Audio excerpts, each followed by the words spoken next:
أعوذ بالله من الشيطان الرجيم. بسم الله الرحمن الرحيم.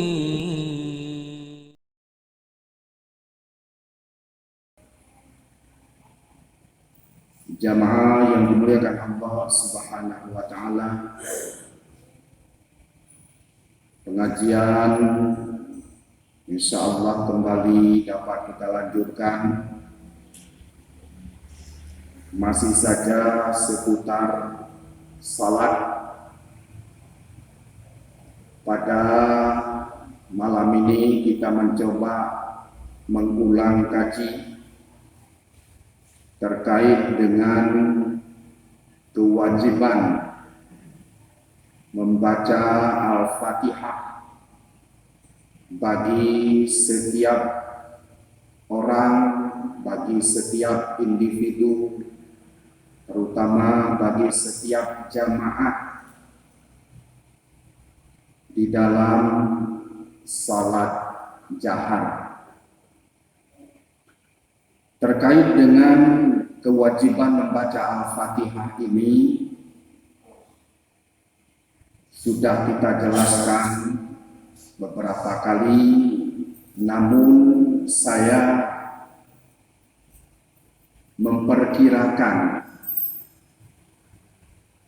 mungkin masih ada 1-2 orang di antara kita dalam salat jahar luput membaca Al-Fatihah alias tidak membaca Al-Fatihah sama sekali.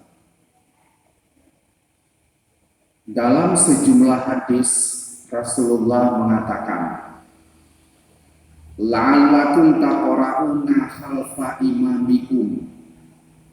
Qulna na'am hadza ya Rasulullah.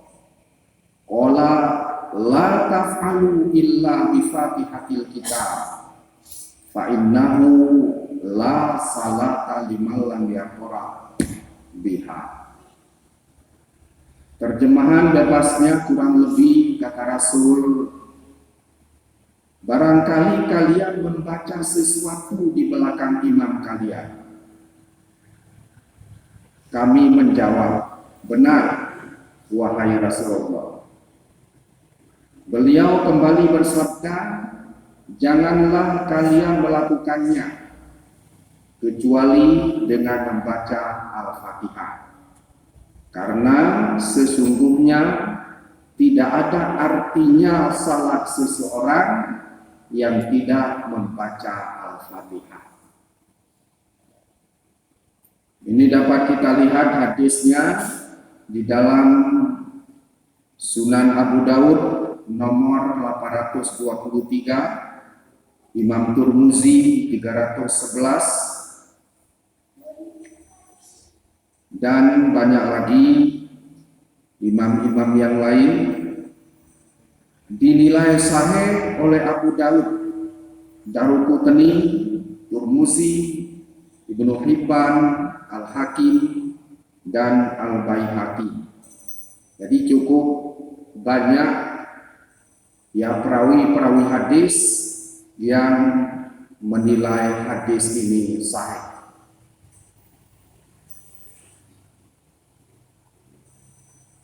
Hadis berikutnya sanadnya dari Muhammad bin Abi Aisyah, dari seorang sahabat Nabi. Dia bercerita bahwa Rasulullah SAW bersabda, la'allakum taqra'una wal imamu yaqra'.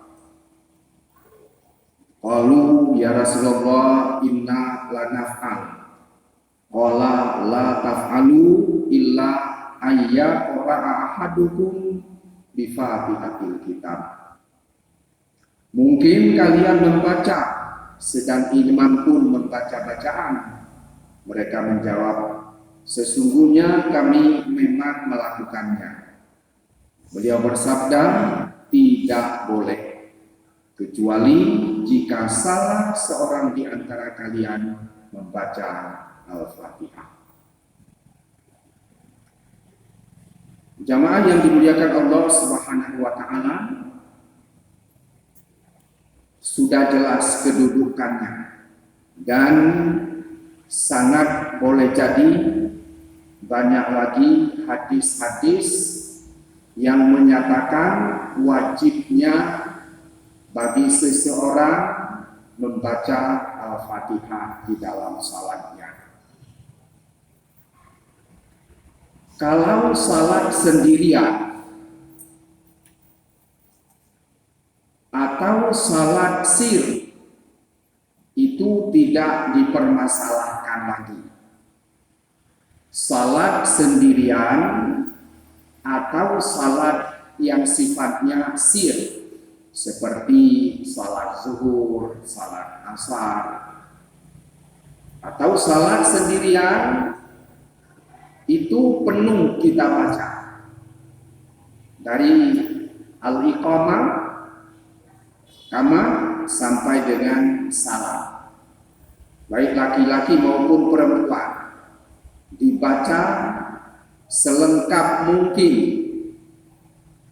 Bila salat sendirian atau salat sir seperti zuhur dan asar dan salat-salat sunat lainnya. Yang menjadi masalah adalah salat jahar ini, salat bacaan keras. Kenapa? Ada sebuah hadis lemah yang mengatakan, dan itu banyak dipegang oleh kaum muslimin. Hadis lemah itu, bacaan imam itulah bacaan makmum. Itu ada hadisnya. Bacaan imam itulah bacaan makmum. Seperti tadi salat maghrib, menurut hadis tadi itu boleh si makmum tidak berbuat apa-apa. Dia hanya datang, berdiri, takbir, sudah selesai. Bahkan menurut Abu Hanifah, ini terkait dengan mazhab, memang sama sekali si makmum itu tidak membaca. Yang diandalkan oleh Abu Hanifah, imam pertama adalah hadis tadi, hadis yang lemah tadi. Abu Hanifah tidak tahu bahwa status hadis itu hadis lemah, sehingga dia sudah membuat statementnya, kalau kita makmum datang, berdiri, yang sanggup berdiri, takbir, letakkan tangan di atas dada, selesai, dengarkan bacaan imam. Saya ulang sekali lagi, hadis ini ternyata setelah kita periksa, hadis dhaif, hadis lemah, dan bertentangan dengan hadis sahih. Rasul beberapa kali mengatakan, ya, dalam beberapa kesempatan Rasul mengatakan, la salata liman lam yaqra bi Fatihatil Kitab.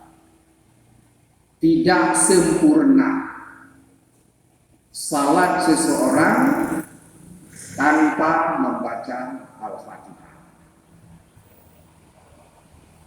Hadis ini beberapa kali diulang Rasul dalam beberapa kesempatan. Nah, ini kita bungkus,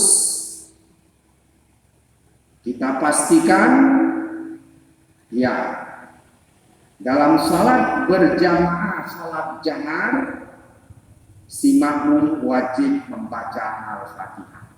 Itu kita bungkus, ya, wajib membaca Al-Fatihah.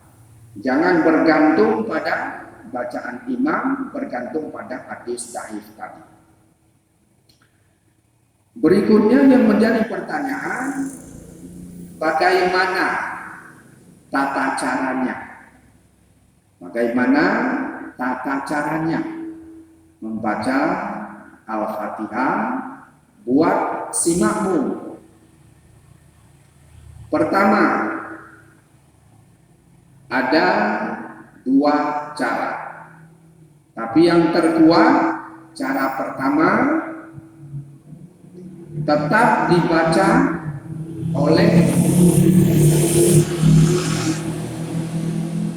si makmum mengiringi bacaan imamnya. Yang kurang bagus mendahului imam. Ini tidak terpuji. Lalu bagaimana? Kita ikuti dari belakang bacaan imam. Umpamanya membaca Alhamdulillahirabbil alamin. Pokoknya sudah dimulai oleh si imam, si makmum sudah boleh memulainya. Apakah sepertiga awal, ya seperdua awal, 3/4 akhir dari kalimat-kalimat tadi, silakan. Diupayakan tidak mendahului bacaan imam. Itu yang menjadi catatan. Sudah. Kemudian cara yang kedua dijelaskan bahwa si makmum baru dibenarkan membaca Al-Fatihah setelah imam membaca Al-Fatihah. Ini bentuk kedua. Setelah membaca ya ghairil maghdubi alaihim waladdallin, amin, habis amin imam, baru diperkenankan si makmum membaca Al-Fatihah. Tapi yang terkuat adalah mengiringi bacaan imam. Kenapa kita katakan terbaik itu? Mengiringi bacaan imam yang terbaik lebih tepat ketika imam membaca surah. Apa ini maksud dengan surah, Ibu? Ayat. Istilah fikih tidak disebut membaca ayat, tapi membaca surah. Nah, membaca surah. Ketika si imam sedang membaca surah alias ayat, lalu kita masuk ke Al-Fatihah, terganggu Al-Fatihah kita. Kenapa? Tidak seirama, tidak seragam. Di mana ketidakseragaman? Ya, dia membaca ayat. Namanya dibaca Sabbihisma rabbikal a'la, kita membaca Alhamdulillahirabbil alamin. Tidak nyambung.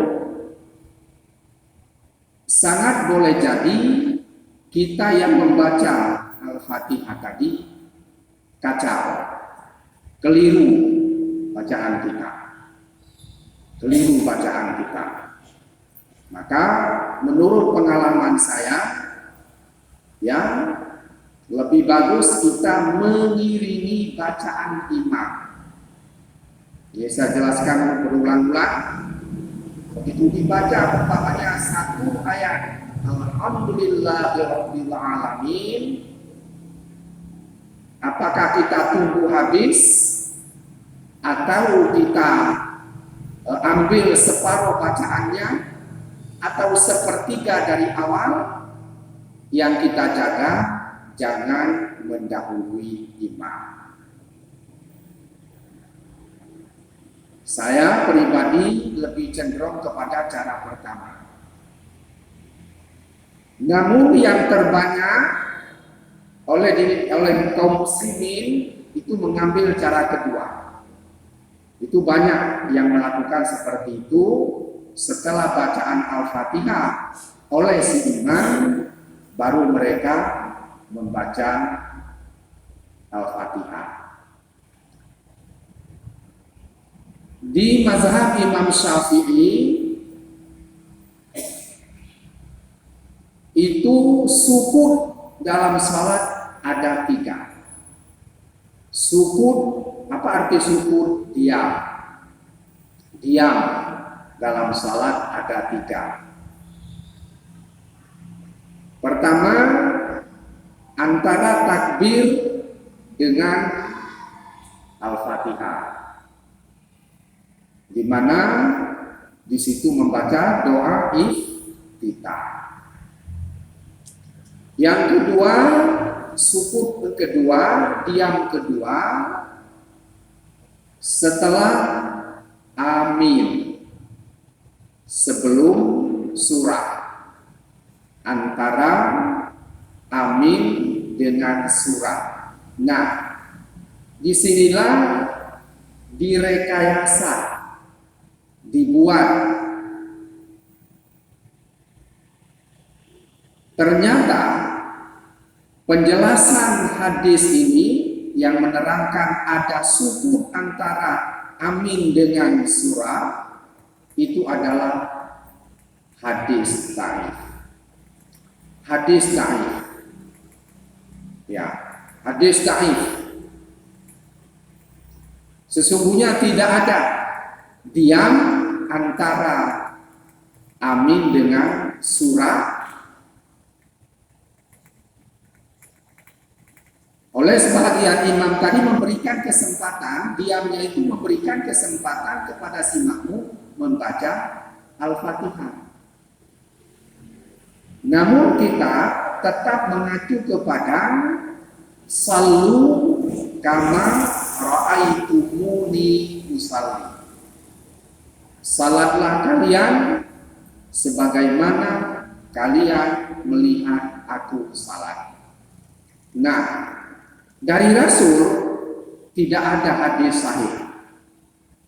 Dari Rasul tidak ada hadis sahih antara amin dengan surah ada diamnya sehingga makmum berkesempatan membaca Al-Fatihah. Itu yang dibuat saja. Memang katanya ada hadis, ternyata hadis itu dhaif, hadis lemah, hadis mungkar. Atas dasar itu kita mengatakan lebih utama menyeiringi bacaan imam tadi. Yang penting dijaga tidak mendahului imam.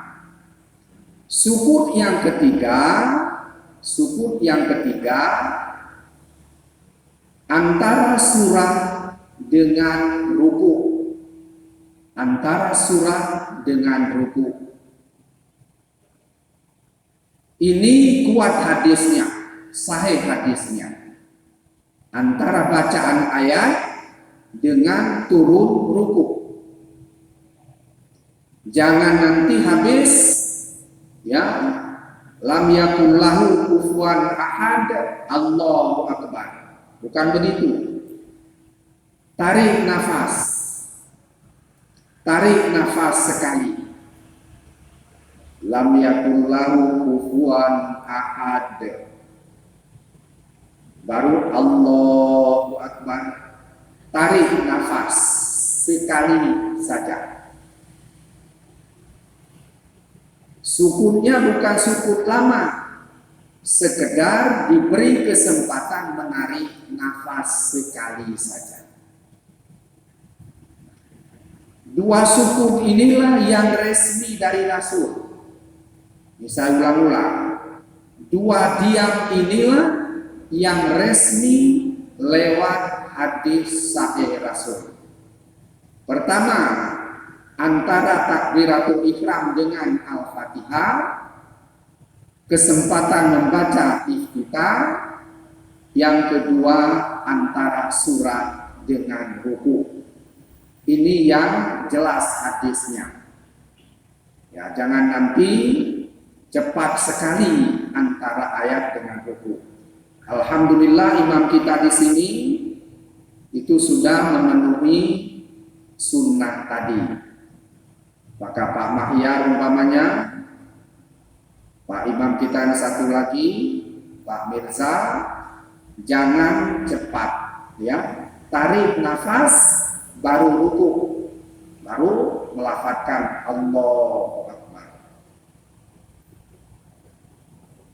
Jadi dua sukun saja, dua diam saja yang resmi dari Rasul. Antara amin dengan ayat sesungguhnya tidak ada diamnya. Tapi oleh imam merekayasa. Ya, merekayasa katanya ada hadis. Ternyata hadis itu hadis dhaif. Nah, sudah. Berikutnya jamaah yang dimuliakan Allah, tata cara berikutnya ini kita sampaikan terkait dengan salat bacaan Rasul dalam salat zuhur dan asar.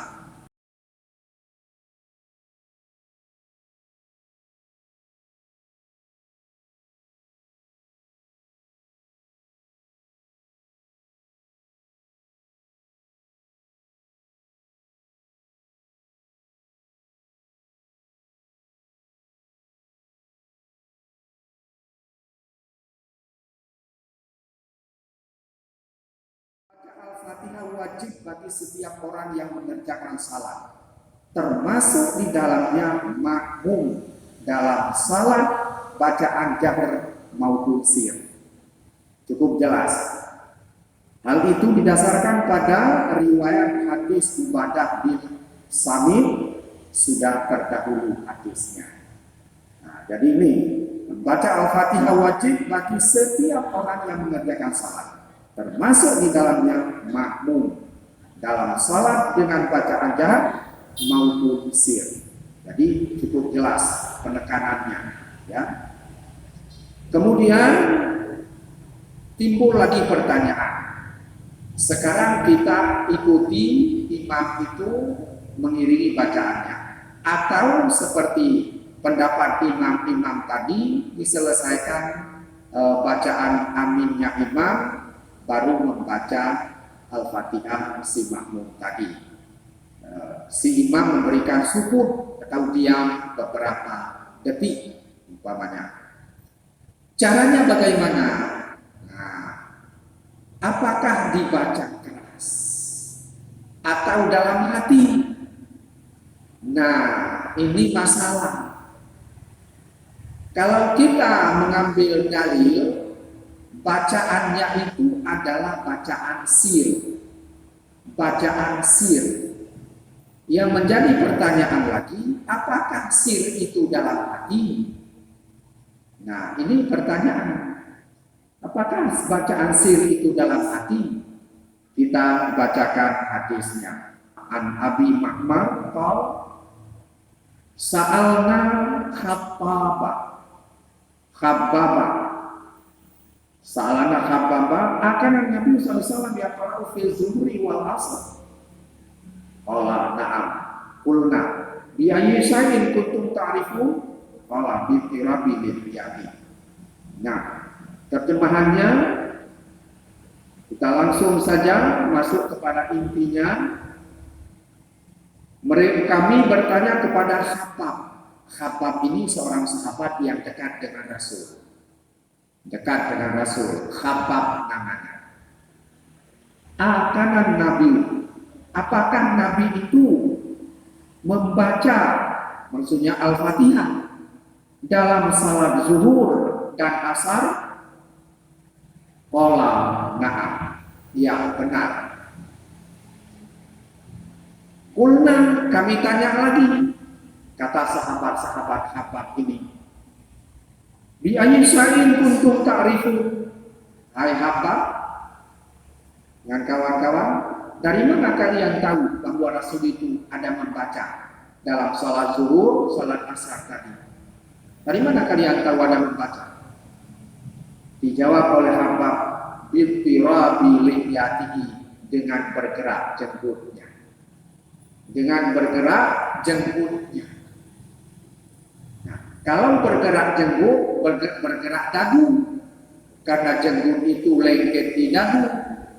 Kalau sudah bergerak dagu, bergerak mulut, bergerak lidah. Nah, itulah gambaran salat sir. Itulah gambaran salat sir. Bukan dalam hati. Seperti kita menghayal dalam hati, bukan begitu. Menurut hadis ini, qomat kamit mulut. Qomat kamit mulut. Ini yang saya lihat, saya pelajari, ya karena ini sudah kita sampaikan kesekian kalinya. Sepertinya banyak yang kurang menerima. Sepertinya begitu. Banyak kurang menerima. Mulutnya tidak bergerak. Padahal hadis ini sampai 2 dalam Sahih Bukhari ini, 3 bahkan 3 hadis. Nomor hadis 760, nomor hadis 761, nomor hadis 746. Ada 3 buah hadis, ya, redaksi yang sama, Sahih Bukhari jilid 1, nomor hadis 746, 760 dan 761. Redaksinya sama, yang intinya bacaan Rasul zuhur dan asar bergerak jenggotnya. Bahkan pernah kata sahabat itu, yusmiul ayatan ahyanan. Rasul itu pada awal-awal Islam tentunya, sekali-sekali, tempo-tempo dia memperdengarkan bacaannya dalam salat zuhur dan asar itu. Yusmi'u, memperdengarkan, dari asma'an. Kalau sami'ah mendengar, pindah bab ke bab af'alan. Asma'an, yusmi'u, isma'an, memperdengarkan, al-ayat, ayat, ahyanan, tempo-tempo, kadang-kadang, sekali-sekali. Kenapa dijaharkan oleh beliau padahal salat zuhur dan asar? Masih tahap pembelajaran. Masih dalam tahap pembelajaran. Ya, namanya awal-awal Islam. Nah, jadi itu kembali ke masalah tadi. Kerja Rasul begitu. Salat zuhur itu kan sir, salat asar itu sir. Di sini jelas dikatakan, ya, akanan Nabi yaqra'u fil zuhri wal asar. Apakah Rasul itu membaca dalam salat zuhur dan asar? Kata Khabbab, na'am, betul. Kulna, kami bertanya lagi, bi ayyi syai'in kuntum ta'rifun.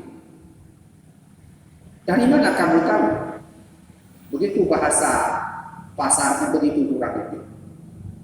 Ya, bi ayyi syai'in, atas dasar apa? Kuntum kamu ta'rifun, kamu mengetahui.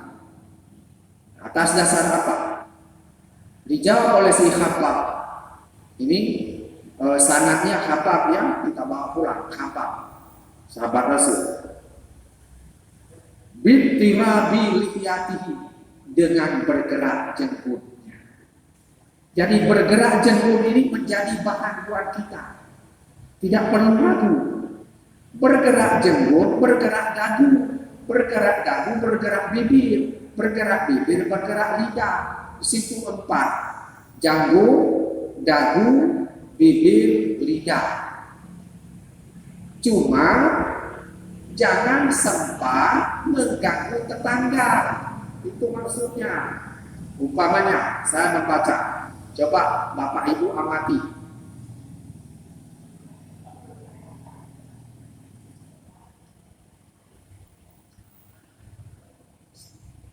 Nah, telinga saya saja tidak mendengar. Telinga saya tidak mendengar. Kira-kira nampak bergerak bibir saya? Nampak kan?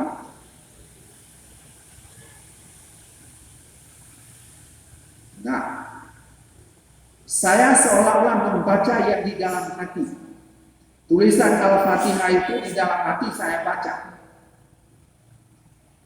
Bergerak lidah, bergerak mulut, bergerak bibir, bergerak jenggut. Nah ini jamaah yang dimuliakan Allah.